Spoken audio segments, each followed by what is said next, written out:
Hello, everyone. Happy Saturday. Happy Saturday to you all, and good morning, good afternoon, good evening, wherever you happen to be.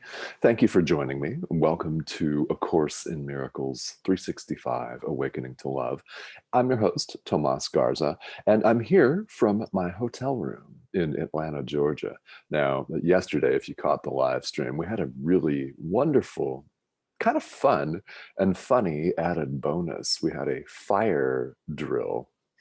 And if you want to go back and look at yesterday's live stream, for a little humor, it's right at the beginning.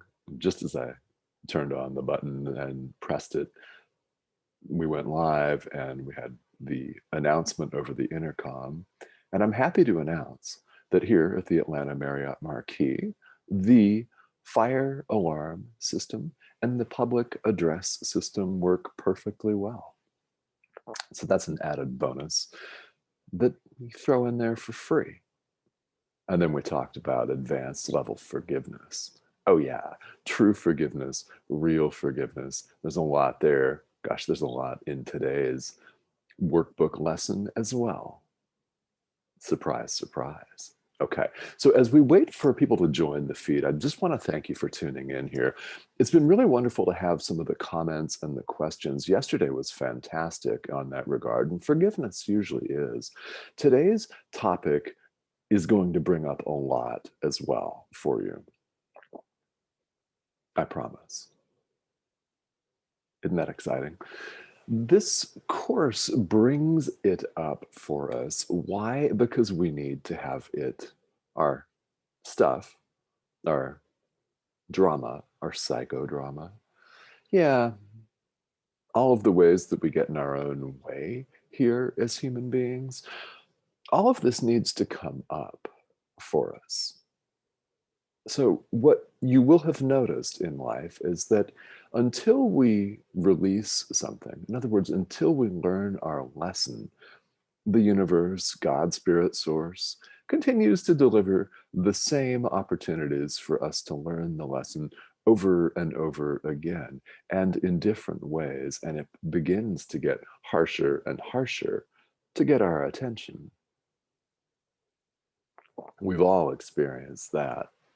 And where we are here is we're in a string of ideas in the workbook of A Course in Miracles that are very foundational, and they're very profound, and they're also very threatening to the ego, which is what deep down we all want, yet we have identified so much with this false sense of self with a little s, if you prefer, that these ideas become threatening to us, and the resistance that we experience when hearing them can be extraordinary.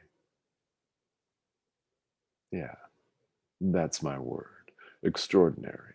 If you want to say extreme, that's cool too.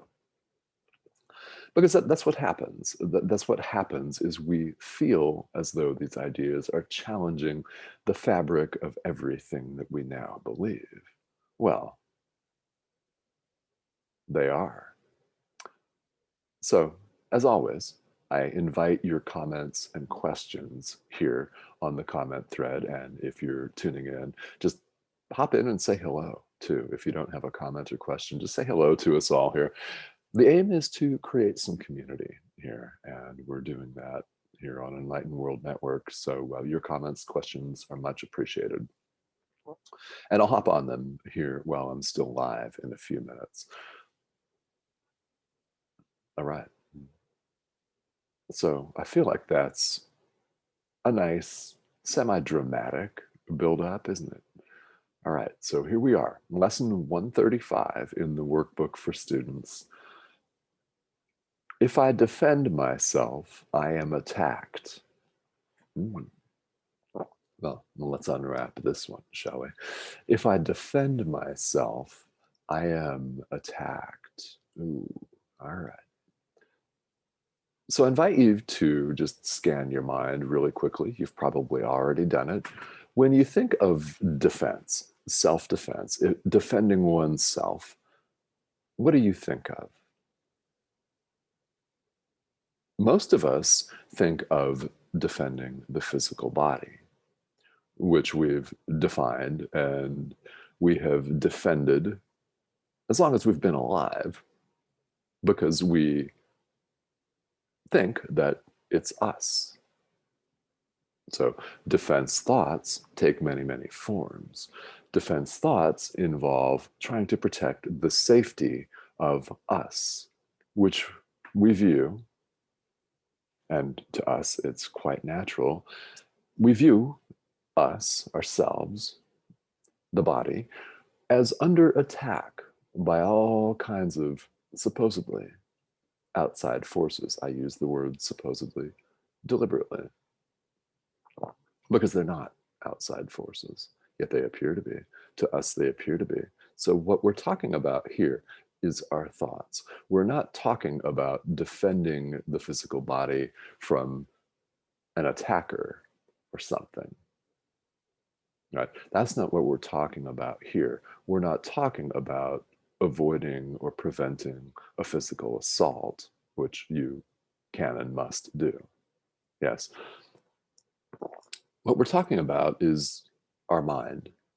This is spirituality, after all, and the condition in which we find ourselves currently, and what we do about it. Because you can ask the question, all right, how did we get here? Well, we viewed ourselves as separate from God, and therefore separate from each other, and so on and so on and so on. That is the only thing that we need to undo. That's it. So we've made it a long and complicated and drawn out process because we're so identified with the physical body that we need to change our minds. And for most of us, that involves a process, doesn't it? It involves a systemic process over the course of years or decades and lifetimes. So the beauty of all of this is we have the opportunity right now, to change our minds in the present moment. We run around thinking of defending ourselves. Everything that we make in the world is in service of or defense of the physical body. Clothes, for example, buildings, this hotel room that I'm in is to surround and supposedly protect the physical body. Yeah. Buildings, yes. Houses, sheltering what? The physical body. So here's an idea that you'll see again in this course. You'll see it again on this live stream from me, and you'll see it again and again and again from many other spiritual teachers. You are not a body. This is not who we are. If you're not willing or able to entertain that thought, much less accept it, I completely understand that. Yeah, that's perfectly okay. So I won't be offended by that. It's perfectly natural. In fact, the workbook itself says some of these ideas you may actively resist. So this could be one of them. You are not a body. I am not a body. What you see before you is not a body. Now, just a few days ago, we dealt with what may seem to people a radical assertion that there is no world. In other words, there's no one out there. So, if we're not a body, what are we? I think you know. I do. I think you know. It then becomes a matter of our experiencing this permanence and letting go of our thoughts of separation, of our behaviors based on separation. In other words, undoing the ego. How do we do that? Well, we don't make an opponent out of it. And I know that the language that we use and we set up in the world has opposites. Yeah, we appear to live in a world of opposites. So we tend to think of the ego as something we have to conquer or vanquish, beat up, kick. Yeah, you have no opponent. It's not an opponent to be conquered. It's just a mistake to be forgiven and undone in that very same process. So we spend our time obsessing over the physical body, defending it. Our entire world is based on the pleasure of the physical body or its possible pain, perceived pain, maybe real pain, everything. Think about that. It's true. If we defend ourselves, we are attacked. We are suddenly vulnerable. Now, how are we doing this? Well, it's not with the physical body itself, it's with our minds. It is the mind that suffers.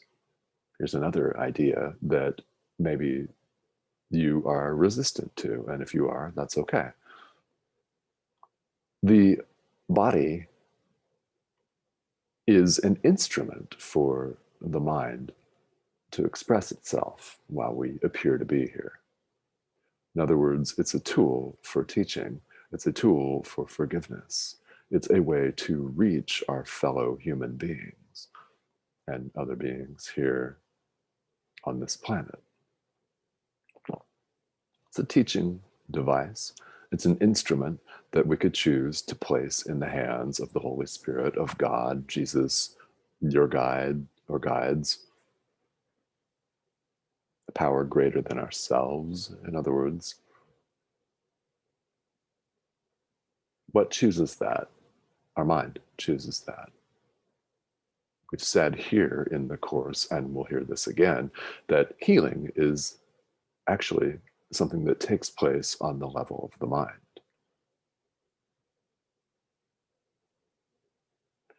It's the mind that suffers when we see ourselves as under attack. And here in lesson 135, we look at something that we all do, planning the future as suffering and as attack. An attack on our true reality, which is only in the present moment. So we've all been planners. And what the Course is saying in lesson 135, and I strongly, strongly encourage you to read all of the commentary for each of these lessons.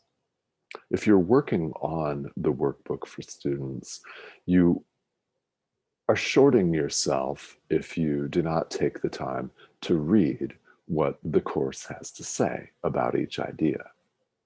Now, if all of you do is go through for 365 days and recite the day's idea, that still is of immeasurable benefit. However, you could save yourself a lot of time. How much? I don't know. You could save yourself a lot of time by reading this commentary thoroughly. And I want to invite you to do that. Planning is suffering because it's not in the present moment. It takes us out of the present moment. You could say the same about most of our thoughts. We spend our time obsessing about either the past or the future. The past is gone, the future is not here. That sounds obvious, doesn't it?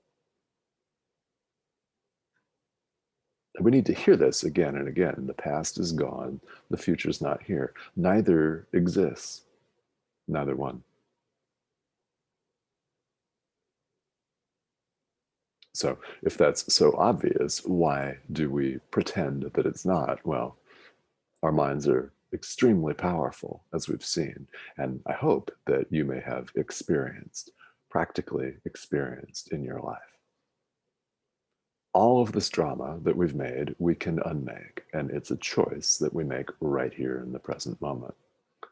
Planning for the future is based on what? It's based on past experience. If we're obsessing about getting back to the airport in a couple of days, when are we obsessing about that? Not a couple of days from now. We're obsessing about that right now. When we're thinking about yesterday and how we could have, would have, should have maybe handled a situation differently, when are we thinking about that? Not yesterday, right now. So when we're thinking about either the past or the future, we're taking our attention away from the only moment that truly exists, the present moment. There are many reasons why that practically every spiritual tradition on this planet emphasizes the present moment. If you're a student of Eastern philosophy and Buddhism, you'll know that there's tremendous emphasis on right now. It's all we have. In this moment, we are blessed, fundamentally blessed with the ability to make a choice of love or fear. And if we take our minds away from the present, we're in fear-based thoughts. Excessive planning, OCD style planning, is fear. We're trying to protect what we perceive as ourselves, in other words, the body, from discomfort that may or may not happen. Now, who has not had the experience of worrying about something only to have it never happen? I mean, most of the things that we worry about never happen anyway. If we pause to think about that, even for a short moment, we have to admit to ourselves that that is true. And most of the things we think about never happen anyway. And if we spend our time obsessing and worrying about them and working ourselves into a state, a frenzy, that doesn't do us any good.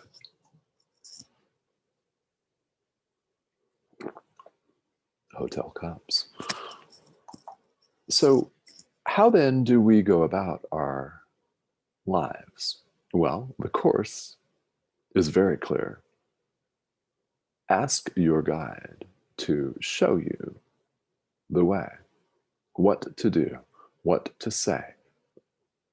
Getting out of your own way means in the present moment, asking your guide or guides, human or non-human, to show you the way. In A Course in Miracles, this is what's referred to as the voice for God, or the universal inspiration, the Holy Spirit. That's what that term refers to in A Course in Miracles. It's asking your teacher, yes, to show you the way. And it does take time for us to develop this habit. It takes time for us to develop this trust. Why? Because we're still worried and we're second guessing. And with enough practice, with enough willpower, yeah, we come to realize that we can relax into the present moment and trust our teacher fully. Now, it takes people time to get to this place. That is what time is for. It's for us to forgive. It's for us to open ourselves. It's for us to get out of our own way. That is expressly what time is for. Now, A Course in Miracles is very, very clear, happily, about this. And The first time I went through the course 8 years ago, I remember this as being one of the things that really, really gave me some energy and heartened me tremendously. That the purpose of time is for us to wake up. Now, you may have heard many spiritual teachers say there's no such thing as space and time. Yeah, ultimately, there's not. But here, while we're having this experience in time, in space, apparently, we can do ourselves a great favor by saying, okay, this is what time is for. Now, if you've formulated the wish to save yourself some time, which is what the Course hopes that you do, then delving into your own spiritual practice is the best thing you can do. It is the best offering that you can make yourself. It's the best offering you can make all of us as a collective. It's the best thing you can do is practice. So, as you may have noticed here with A Course in Miracles, you do have to do the work. Yeah. There's a lot of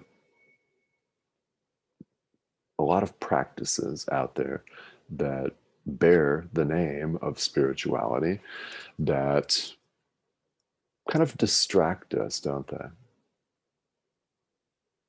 I mean, it's a human tendency to want to accomplish the benefit without doing the work. There's a lot of that out there. So this path invites us lovingly, gently, or if you prefer, not so gently, but it's going to be what you need to hear at any given time. We get what we need to hear, and it invites us to do the work. And the benefits are more than we can even currently imagine. So I invite you to do that. Okay, so we've got several of you on here. I want to say hello to you here while we're still live. And Robin, hi, how are you? Good morning from Mississippi. Hey, Robin, I'm just over in Georgia here. Thank you for joining us. Yeah, I live in Phoenix, Arizona, and I'm here for my wife's business conference. And now I'm enjoying myself. It's really, really fun city. Carol Ann, hi, how are you? And yeah, uh, great point, Carol Ann. We wouldn't defend unless we think we're attacked. So if we think we can't be attacked, if we think that we're invulnerable, believe we're invulnerable, guess what? No attack. Yeah, good point. And this is one that the Course makes. And in the coming days in the workbook, we're going to talk more about defending ourselves. And I've had a spiritual teacher, a Buddhist teacher, Lama Michael Conklin from Portland, Oregon, who used the term. That's the first time I heard the phrase defining and defending personal territory. He was the first one that ever articulated it that way to me, and I love it. So we all borrow from each other. We're like authors. Yeah, spiritual teachers, we're like authors. Yeah, like artists. You know, it's okay if we take each other's stuff. Why? Because, well, we're all one anyway, and there's no other. I think he would really appreciate that one. All right. So yeah, I mean, that's what we're doing is we're defining and defending personal territory. So we've covered this today. We'll cover it again in the next few days. So I will be back with you all on Tuesday. Cindy and I are traveling back to Arizona on Monday, and tomorrow I will be taking a restful Sunday off. So if you have further comments or questions, please feel free to leave them here in the comment thread. And I thank you for joining me. I will see you back here in a couple days.